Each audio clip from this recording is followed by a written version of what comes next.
Dr. Van Drew. The chair now recognizes my friend, Mr. Carbajal from the great state of California. Thank you very much, Mr. Chair. First of all, from the onset, I want to say how exciting this technology is and the innovation and the promise that it has for society and transforming many aspects of what we do, especially in reducing costs. But then we have the safety issue. And quite frankly, that's what leads me to have concerns over how advanced driving assistance programs are being marketed to consumers. Recently, a constituent of mine took me on a drive with one of these full self-driving Teslas, and it was alarming to see failure after failure after failure. And so it raises lots of concerns about safety and confidence in the technology and the ripeness of it. So, Mr. Urmson, can you speak to why regulating level 2 and level 3 to 5 of driving automation together creates consumer confusion about the capability of technology? Thank you for the question, and I think, again, that's a very astute observation, that these are just fundamentally different technologies. Driver assistance technologies are developed with the intent of an operator being there, a driver being there, paying attention, and getting assistance from it. And this is, to the best of my understanding, what the Tesla system is.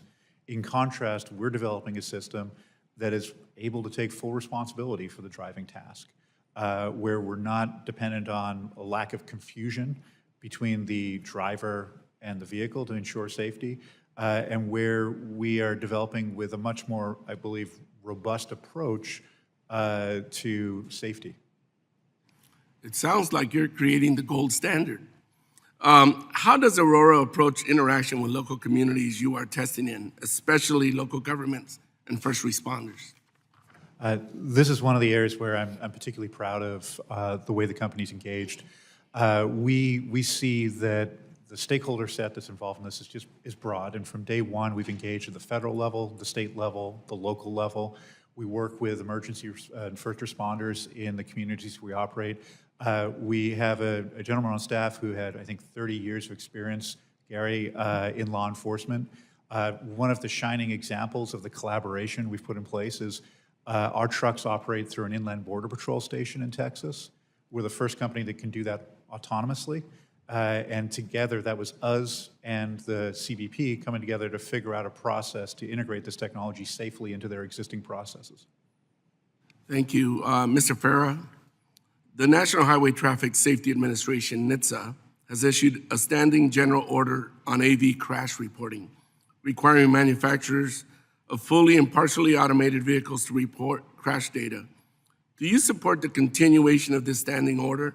And would you support its expansion to include additional information such as on disengagements or transfer of control to a human driver to help the public, the consumers, better understand the reliability and safety of automated vehicles?